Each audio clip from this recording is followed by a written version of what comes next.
நம்முடைய கர்த்தரும் இரட்சகருமாகிய இயேசு கிறிஸ்துவின் நாமத்திலே வாழ்த்துக்கள். இந்த வேளையிலும் தேவனுடைய சமூகத்திலே நாம் ஆண்டவருடைய காரியங்களை குறித்து நாம் பார்க்கும்போது கர்த்தர் நல்லவர், நமக்கு போதுமானவராக இருக்கிறார்.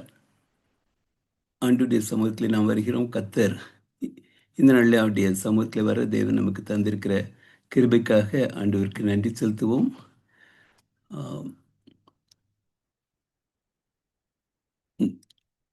நம்முடைய இந்த நாளிலே நாம் அப்போஸ்தலர் 12வது அதிகாரம் 1 முதல் 11வது வசனம் வரை நாம் தியானிக்கிறோம். பேதுரு சிறைச்சாலையில் இருக்கும்போது தேவதூதர் அவரை விடுவித்த அருமையான ஒரு செயலை நாம் இங்கே வாசிக்கிறோம். ஏரோது ராஜா சபையில் சிலரை துன்பப்படுத்த தொடங்கி, ஏரோது he was an Edomite, Edomian. அதே சமயத்தில் யூத மதத்தை பின்பற்றுகிறவராக இருக்கிறார். he was appointed by the Romans as the king of Israel. அதே சமயத்தில் யூதருக்கு அதிகாரியாகவும் இருந்தார். எனவே அவருக்கு ரெண்டு பக்கத்துலேயும் உள்ள அதிகாரத்தை நம்ம பார்க்குறோம். ஒருவேளை சவுல் செய்தது போல இவரும் சபையை துன்பப்படுத்த துவங்குகிறார் அப்படின்னு சொல்லி பார்க்குறோம். அவர் குறித்து பார்க்கும்போது இயேசு கிறிஸ்து விசாரணையில் பிலாத்து இவர் கலிலியர் அப்படின்னோடனே கலிலியாவுக்கு பொறுப்பாக இருக்கிறாருன்னு சொல்லி ஏரோதுட்டு அவர் அனுப்புகிறாரு. ஏரோது பார்த்த உடனே இவருக்கு அவரால் செய்யப்படுற அடையாளத்தை பார்க்கணுன்னு சொல்லி ரொம்ப ஆசையாக இருக்காருன்னு சொல்லி பார்க்குறோம். எனவே அதை சந்தோஷப்பட்டு பல காரியங்களை கேட்குறாரு. ஆனால் ஆண்டவர் பதில் கொடுக்கவே இல்லை. தேவையில்லாத காரியங்களுக்கு ஆண்டவர் அங்கே பதில் கொடுக்கவே இல்லை. அதனால் அவர் கோபப்பட்டு அவரை நிந்தித்து பரியாசம் பண்ணி மினுக்கான வஸ்திரத்தை உடுத்தி அவரை பிலாத்தினிடத்தில் அனுப்புகிறாருன்னு சொல்லி பார்க்குறோம். எனவே அவருக்கு அந்த இயேசு கிறிஸ்து மேலே இருந்த கோபம் இப்போ கிறிஸ்தவர்கள் மேலேயும் வடிகிறத நம்ம பார்க்குறோம். யாக்கோபை அவர் கொலை செஞ்சிடறாரு. நமக்கு தெரியும் இயேசு கிறிஸ்துடைய சீஷில் முக்கியமானவங்க 3 பேர். பேதுரு, அதுக்கப்புறம் சகோதரரான யோவான், யாக்கோபு. இதில் யாக்கோபை அவர் பிடிச்சி கொலை பண்ணிட்டாரு. ஒரு சரிச்சதம் பண்ணியிருக்கலாம் அப்படின்னு சொல்லி சொல்கிறாங்க. அண்ட் இயேசு கிறிஸ்து முக்கியமான சூழ்நிலைகள் எல்லாவற்றிலும் இவங்க 3 பேரை தான் கூட்டிகிட்டு போனார். மர்ரூப மலையில், கெத்சமனே தோட்டத்தில், மற்றபடி இந்த ஒரு சிறு பெண்ணை உயிரோட எழுப்புறப்ப எல்லா இடத்துலையுமே பேதுரு, யாக்கோபு, யோவான் அப்படின்னு சொல்லி பார்க்குறோம். எனவே முக்கியமான நபரை இவர் கொலை செஞ்சுறாரு. அதுக்கப்புறம் பேதுரு தான் தலைவர். அதால் பேதுருவை கொலை பண்ணிட்டா இந்த கிறிஸ்தவம் அழிஞ்சிரும் அப்படிங்கிற மாதிரி எண்ணத்தோடு கூட இருக்கிறாரு. பிடிச்சிடறாரு. ஆனால் அப்பா பண்டிகைக்காக காத்திருக்கிறாரு. பிலாத்து இயேசு கிறிஸ்துவை சிலுவையில் ஒப்பு கொடுத்தது பஸ்கா அன்னைக்கு தான்.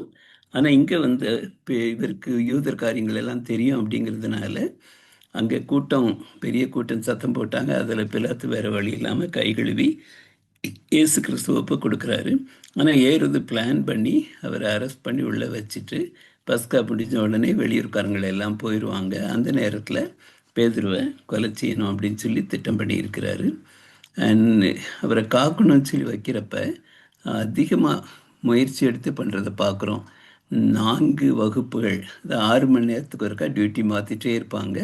அப்படிப்பட்ட விதத்தில் 2 பேர் பேதுருடைய 2 பக்கமும் சங்கிலியால் அவருடைய கையில் கட்டு போட்டிருப்பாங்க. வழக்கமாக ஒரு கைதிக்கு ஒருவர் தான் சங்கிலியோடு இருப்பார். ஆனால் பேதுரை பொறுத்த மட்டும் 2 பக்கமும் 2 காவலர்கள், அதேமாதிரி வெளியே 2 பேர், இப்படி 4 பேராக 4 முறை வைக்கிறதுனால அவங்க இப்படிப்பட்ட பயங்கரமான ஒரு பாதுகாப்பில் அவர் இருக்கார் அப்படின்னு சொல்லி பார்க்குறோம். ஏன் அப்படின்னு சொன்னால், ஏற்கனவே அப்போஸ்தலர் 5 நம்ம வாசிக்கிறோம். அது ஏறதுக்கும் தெரியும். அப்போஸ்தலர் எல்லாரையுமே இங்கே ஜெயிலில் போடுறாங்க அந்த மத தலைவர்கள். ஆனால் இரவில் தூதர் அவங்களுக்கு போய் நீங்கள் போய் அறிவிங்கள் அப்படின்னு சொல்லி விடுவிச்சிட்டாரு. எனவே அந்த காரியம் தெரிஞ்சதுனால பேதுருவை எப்படியும் வெளியே விடக்கூடாது அப்படிங்கிற முயற்சியில் இவர் இருப்பதை நம்ம பார்க்குறோம். அந்த குறித்த நாளுக்கு முந்தின நாள் ராத்திரியில் பேதுரு 2 சங்கிலிகளினாலே கட்டப்பட்டு 2 சேவகர் நடுவே நித்திரை பண்ணி கொண்டிருந்தார். கொஞ்சம் யோசிச்சு பாருங்க. காலையில் வெளியே கொண்டு வராருன்னு தெரியும். ஏற்கனவே யாக்கோபை கொலை பண்ணிட்டார் அப்படின்னு தெரியும். ஆனால் கூட பேதுரு அந்த நேரத்தில் அமைதியாக தூங்கிட்டு இருக்கிறாரு. ஒருத்தருக்கு மறுநாள் காலையில் ஒரு கைதிக்கு தூக்கு தண்டனை அப்படின்னு சொன்னால் அநேக நம்ம குறித்து கேள்விப்பட்டிருக்கோம். முந்தின நாள் ராத்திரி பூரா அவர் தூங்க முடியாது. ஏன்னா ஐம் கோயிங் டு டை, நான் சாக போகிறேன் அப்படிங்கிற ஒரு எண்ணத்திலே இருக்கும் ஒரு சூழ்நிலைன்னு பார்க்குறோம். ஆனால் இங்கே பேதுரு அழகாக தூங்கிட்டு இருக்காரு. ஏன்?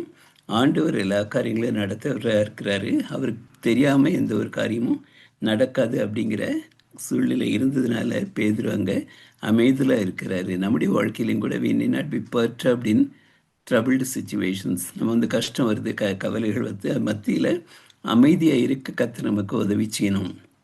ஒரு கிறிஸ்தவனுக்கு பிரச்சனை வராது அப்படின்னு இல்லை, பிரச்சனைகள் வரும். But the way we handle it, rejoice in the Lord always அப்படின்னு சொல்கிறப்ப, கர்த்தருக்குள் எப்பொழுது மகிழ்ச்சியாக இருங்கள் அப்படிங்கிறப்ப பிரச்சனைகள் நடுவில், கஷ்டங்கள் நடுவிலையும் சந்தோஷமாக இருக்க முடியும். உதாரணத்திற்கு பவுல் அந்த நிருபத்தை எழுதும்போது, பிலிப்பியர் 4:4 எழுதும்போது சிறைச்சாலையில் இருந்து தான் எழுதுகிறாரு. அவருக்கும் இந்த மாதிரி ஒரு காவலாளர் கூடயே இருப்பான். அப்படிப்பட்ட சூழ்நிலையில் எழுதுகிறாரு. எனவே ஒரு கிறிஸ்தவனுக்கு பிரச்சனை வராது அப்படின்னு இல்லை, வியாதி வராது அப்படின்னு இல்லை, பண கஷ்டம் வராது அப்படின்னு இல்லை, உறவுகளில் பிரச்சனைகள் வராதுன்னு இல்லை. இந்த பிரச்சனைகள் நடுவில் த வே வி ஹேண்டில் இட், அதை நம்ம ஒரு கம்போஸ்ட் விதத்தில் நம்ம சந்திக்கணும். பேதுரு அப்படி தான் அவர் சந்தித்தார் அப்படின்னு சொல்லி பார்க்குறோம். இயேசு கிறிஸ்து கூட புயல் நடுவில் நல்லா தூங்கினார். ஆனால் ஆண்டவருக்கு விரோதமாக போன யோனாவும் அதே மாதிரி தூங்கினார்னு பார்க்குறோம். ஆனால் பேதுரு the way we handle it was really good. தேவதூதன் வர்றாரு, அவர் வந்து ஸ்டெப் பை ஸ்டெப் சொல்கிறாரு, தட்டி எழுப்புறாரு.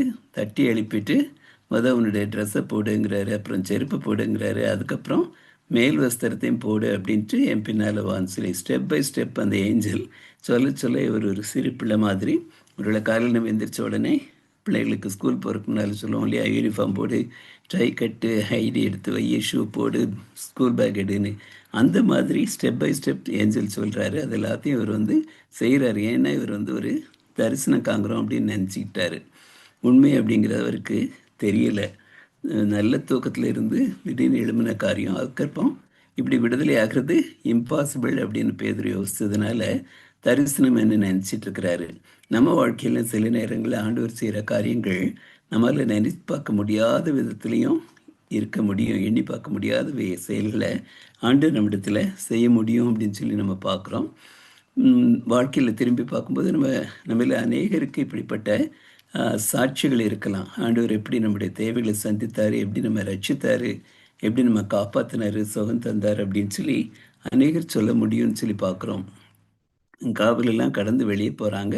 வெளியே ரோட்டில் வந்து கொண்டு போய் விட்ட பிறகு அந்த ஏஞ்சல் போயிட்டார், அந்த தூதன் அவர் விட்டு போயிட்டார் அப்படின்னு சொல்லி பார்க்குறோம்.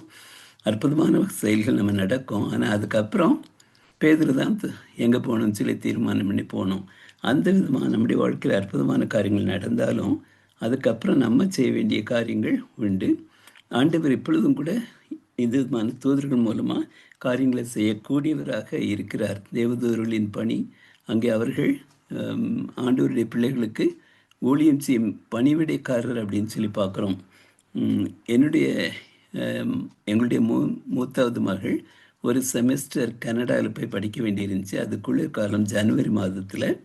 அண்டு அங்கே ஹாஸ்டல் அக்கமடேஷனில் ஒரு இடத்துல பேயிங் கெஸ்ட்டாக தங்க வேண்டியிருந்துச்சு. ஒரு கிராமத்தில், ஒரு ஊரில் இருந்து அந்த யூனிவர்சிட்டிக்கு போக வேண்டியிருக்கும். டெய்லி காலையில் இருந்து அந்த பஸ்ஸில் போகணும். அதுக்கப்புறம் ஈவினிங் திரும்பி வருவா. அப்போது அங்கே குளிர் ரொம்ப, பாடங்களும் கஷ்டமாக இருந்துச்சு. கொஞ்சம் வித்தியாசமான சூழ்நிலை. அந்த சூழ்நிலை இருக்கும்போது அவளுக்கு காலையில் பஸ் ஸ்டாப்பில் நிற்கிறப்ப, ஆண்டவரே நான் எப்படி இந்த another 3 months நான் செலவிட போகிறேன் அப்படின்னு சொல்லி ஒரு மாதிரி ஒரு ஈடாக இருக்கிறப்ப பஸ்ஸில் ஏறி இருக்கிறா. அவளுக்கு வந்து கிறிஸ்தவ பாட்டுகள் ரொம்ப பிடிக்கும். அதில் அப்போ பஸ்ஸில் போகிறப்ப இவளுக்கு அந்த பாட்டு அந்த பஸ்ஸில் கேட்டிருக்கு, ஜீசஸ் டேக் த வீல் அப்படின்னு சொல்லி. ஒரு அம்மா காரில் போயிட்டுருப்பாங்க, பின்னால் குழந்தை இருக்குது. திடீர்னு கார் வந்து ஐசி ரோடில், ஸ்னோ ரோடில் போயிடுது. கண்ட்ரோலே இல்லாமல் போகிறப்ப அந்த அம்மா பாடுறாங்க, ஜீசஸ் டேக் த வீல், நீர் என்னை பொறுப்பெடுத்து நடத்தணும். அந்த பாட்டை கேட்டவுடனே இவளுக்கு ரொம்ப கம்ஃபர்டிங்காக இருக்குது. Because she knows the song very well. ஆண்டவர் வந்து பொறுப்பெடுத்துக்கு போகிறாரு, நடத்த போகிறாருன்னு. அப்படியே பார்க்குறப்ப அந்த மிரரில் அந்த டிரைவர் அவளை பார்த்து நல்ல ஒரு பிக் ஃபேஸ்டு டிரைவர், அவர் பார்த்து நல்ல ஒரு ஸ்மைல் பண்ணுறாரு. ஸ்மைல் பண்ணவுடனே இவளுக்கு such a comforting thing, God is answer me அப்படின்னு நல்ல சந்தோஷமாக யூனிவர்சிட்டி போகிறா. ஈவினிங் திரும்பி வரப்போ அந்த ஊரில் அவளுக்கு ஒரு கிறிஸ்தவ கேர்ள், ஒரு ஃப்ரெண்டு இருக்கா. அந்த ஃப்ரெண்டை பார்த்த உடனே சொன்னால், இன்னைக்கு காலையில் ஆண்டவர் என்னோட பேசினார். நான் ரொம்ப லோன்லியாக ஒரு மாதிரி யோசிச்சுட்டு இருந்தேன். ஆண்டவர் வந்து இந்த பாட்டு மூலமாக எப்படின்னு அந்த பொண்ணு கேட்டப்போ, அந்த பாட்டு மூலமாக பஸ்ஸில் என்னோட ஆண்டவர் பேசினாருன்னு. உடனே அந்த பொண்ணு அங்கேயே பிறந்து வளர்ந்தவா. அந்த சின்ன ஊர், அங்கே வந்து போகிற பஸ் டிரைவர்ஸ் எல்லாரும் அவளுக்கு தெரியும். அப்போ அந்த பஸ் டிரைவர் எப்படி இருந்தாருங்க, இவள் வந்து நல்ல சப்பியாக இப்படிலாம் இருந்தாருன்னு டிஸ்கிரைப் பண்ணுறப்ப அந்த பொண்ணு சொன்னது, ஆர் யூ கிட்டிங் அப்படின்னு சொல்லி கேட்டிருக்கா. ஒன்று இவளுக்கு ஒன்றும் புரியலை. என்ன அப்படின்னு கேட்டப்ப, எங்கள் ஊரில் அந்த மாதிரி ஒரு டிரைவர் கிடையவே கிடையாது. அண்ட் பஸ்ஸஸில் நம்ம மொபைலில் கூட இயர்ஃபோன் இல்லாமல் பாட்டு கேட்கக்கூடாது. எந்த பஸ்லேயும் பிஏ சிஸ்டமே கிடையாது. அப்படி இருக்கு, நீ பாட்டு கேட்டுச்சு இப்படி ஒரு டிரைவர் பேசினார் அப்படின்னு சொல்லி எப்படி சொல்கிற, ஸ்மைல் பண்ணாருன்னு எப்படி சொல்கிறேன்னு. திடீர்னு ஒரு நிமிஷம் நான் யோசிச்சிருக்கிறேன். அதுக்கப்புறம் அவருடைய கைப்பிடி, அதுக்கப்புறம் அந்த பொண்ணை பார்த்துட்டு, Debbie I believe God has sent an angel to speak to you அப்படின்னு சொல்லியிருக்கிறா. இவளுக்கு அப்படி புல்லரிச்சு போச்சு. அதுக்கப்புறம் வந்து 3 மாதம் அதே ரூட்டில் பஸ்ஸில் போயிருக்கிறேன். அந்த டிரைவரையும் பார்க்கல, பாட்டும் கிடையாது. ஸோ சில நேரங்களில் ஆண்டவர் அப்படி அற்புதமான விதங்களில் நம்முடைய வாழ்க்கையில் இடைப்பட முடியும் அப்படின்னு சொல்லி பார்க்குறோம். பேதுருக்கு தெளிவு வருது. அப்போ தான் ஏஞ்சல் நம்மளை அனுப்பினார் அப்படின்னு தெரியுது. விடுவிச்சான்னு சொல்லி பேதுரு உணர்ந்துட்டாரு. உணர்ந்த பிறகு ஸோ நம்ம வாழ்க்கையில் அற்புதமான காரியங்கள் நடக்கிறப்ப we can right it of saying it's coincidence, ஏதோ தெரியாமல் நடந்தது தற்செயல்னு. அப்படி இல்லை, ஒவ்வொரு காரியத்தையும் ஆண்டவர் எனக்கு செய்தார், தேவன் எனக்கு இந்த பணத்தை கொடுத்தாரு, தேவன் சுகத்தை தந்தார், தேவன் இந்த உறவில் நல்ல விதமாக உதவி செய்யறான்னு சொல்லலாம். அல்லது ஏன் படிப்பு, ஏன் திறமை, நான் ஏர்ன் பண்ண பணம் அப்படிங்கிறது வரும்போது அது ஆண்டவருக்கு மகிமையை கொண்டு வர முடியாது. மனுஷன் நமக்கு உதவி செய்தாங்க நம்ம நினைக்கலாம். தேவதூதர்கள் ரட்சிப்பை சுதந்திரிக்க போவர்களின் நிமித்தமாக ஊழியம் செய்யும்படிக்கு பணிவிடை ஆவிகள் அப்படின்னு சொல்லி எபிரேயர்ல நம்ம வாசிக்கிறோம். மதுரையில் எம்மிச்சிரியன் அப்படின்னு கேரளாவிலேருந்து வந்து அங்கே உள்ள மக்களை சந்திக்கிறதுக்காக ஒருவர் 1940s அந்த டைமில் ஊழியம் செய்துட்டு இருந்தாங்க. அப்போது திடீர்னு சொல்லி அவருடைய மனைவிக்கு பிரசவ நேரம் வந்துருச்சு. ராத்திரி நேரம், டாக்டர்ஸ் யாருமே அங்கே இல்லை. அந்த மதுரையில் அவங்க இருந்த இடம் கொஞ்சம் லோன்லியான இடம். அப்படி இவங்க பிரச்சனையோடு நிற்கிறப்ப அதே நேரத்தில் ட்ரெயினில் ஒரு லேடி டாக்டர் வந்து இறங்கியிருக்கிறாங்க. லேட் நைட் அவங்களுக்கு அந்த தங்குறதுக்கு எந்த இடமுமே இல்லை. போய் அந்த ஸ்டேஷன் மாஸ்டர்கிட்ட கேட்டிருக்காங்க, ஐயா எங்கேயாவது நான் தங்கணும், எங்கே எதுனா சரி ஐயா வீட்டுக்கு போங்க, அங்கே வந்து நீங்கள் சேஃபாக தங்கலாம், பிரச்சனை இல்லை அப்படின்னு அனுப்பி வச்சிருக்கிறாரு. அவங்க வந்தப்போ இங்கே பார்த்தா அவங்க பிரசவ அந்த பிரச்சனையில் இருக்கிறாங்க. இந்த டாக்டரும் அங்கே போய் அந்த பிரசவத்தை பார்க்குறாங்க. ஸோ ஒரு ஏஞ்சல் மாதிரி ஆண்டவர் அவங்கள அனுப்புனார். நம்ம வாழ்க்கையில் இந்த மாதிரி காரியங்களை செய்ய முடியும். மனுஷர் மூலமாக ஒருவேளை நேரடியாக ஏஞ்சல் வரலைன்னா கூட மனுஷர் மூலமாக நம்முடைய தேவைகளை சந்திக்க ஆண்டவர் நமக்கு உதவி செய்ய முடியும் அப்படின்னு சொல்லி பார்க்குறோம். இந்த சூழ்நிலையில் நம்ம பார்க்கும்போது இந்தியாவில் உள்ள பல மாநிலங்களில் 2 வாரத்துக்கு முந்தி கூட, போன வாரம் கூட ஒரிசாவில் உள்ள ஒரு ஆராதனை நடந்துகிட்டே இருக்கப்போ வந்து தாக்கி மறுநாள் அதை அந்த சபைக்கு பூட்டு போட்டு வச்சுட்டாங்க. இப்போ அங்கே வந்து ஆராதனை பண்ண முடியாது, நீங்கள் அடக்கமும் பண்ணக்கூடாது, நீங்கள் திரும்பவும் எங்களுடைய மதத்துக்கு வந்தீங்கன்னா இந்த இடத்துல இருக்கலாம் அப்படின்னு சொல்லி. ஸோ ஆயிரக்கணக்கான 1000க்கு மேலான பாஸ்டர்ஸ் அண்ட் இவாஞ்சலிஸ்ட் அண்ட் பிலீவர்ஸ் ஜெயிலில் இருக்கிறாங்க. ஆனால் இதை யாரையுமே கேஸ் போட்டு அங்கே கொண்டு போய் கோர்ட்டில் போய் அவங்க தப்பு செஞ்சாங்க, மதம் மாற்றினாங்க அப்படின்னு சொல்லி ஒருத்தருக்கு கூட தண்டனை கொடுக்கப்படவில்லை. ஆனால் அதே சமயத்தில் பொய் வழக்கு போட்டு டிராக் ஆன் பண்ணி ஹராஸ் பண்ணிட்டு இருக்கிறத பார்க்குறோம். என்ன நம்முடைய இந்த மக்களுக்காக, விசேஷமாக வட இந்தியாவில் உள்ளவனுடைய கிறிஸ்தவர்களுக்காக நம்ம அதிகமாக ஜெபிக்கணும். அதே சமயத்தில் நம்முடைய தேசத்தில் இருக்கிற ஏரோதுகள் இவங்க ஆண்டவரால் சந்திக்கப்படணும். ஒருவேளை சவுலை சந்தித்த ஆண்டவர் இவங்களையும் சந்திக்கணும். அதுக்காக நம்முடைய தேசத்துக்காக நம்ம அதிகம் ஜெபிக்க வேண்டியது அவசியமாக இருக்குது. இன்றைக்கும் நேரடியாகவோ அல்லது மனுஷர் மூலமாகவோ தேவதூதர் நம்முடைய வாழ்க்கையிலும் நன்மைகளை கொண்டு வரலாம். எனவே அந்த எதிர்பார்ப்போடு நம்ம இருக்கும்போது ஆண்டவர் நம்முடைய தேவைகளை அற்புதமாக சந்திக்கிறாரு. we cannot just say it is a coincidence. கர்த்தர் இதை செய்தாருன்னு சொல்லி அக்னாலேஜ் பண்ணும்போது ஆண்டவருடைய நாமம் மகிமைப்படுது. அதன் மூலமாய் நம்முடைய விசுவாசமும் அதிகமாய் பலப்படுது அப்படின்னு சொல்லி பார்க்குறோம். அப்படிப்பட்ட விசுவாசத்தையும் அப்படிப்பட்ட நிகழ்வுகளையும் நம்முடைய வாழ்க்கையில் ஆண்டவர் தந்து நம்ம வழிநடத்துவாராக. நம்முடைய தேசத்துக்காக, விசேஷமாக வட இந்தியாவில் உள்ள மக்களுக்காக பேதுருவுக்காக சபையார் ஜெபித்தது போல நம்மளும் ஊக்கமாக ஜெபிக்க நாம் கடமைப்பட்டிருக்கிறோம். அப்படிப்பட்ட கிருபையை ஆண்டவர் நமக்கு தந்தருளுவாராக. ஆமென்.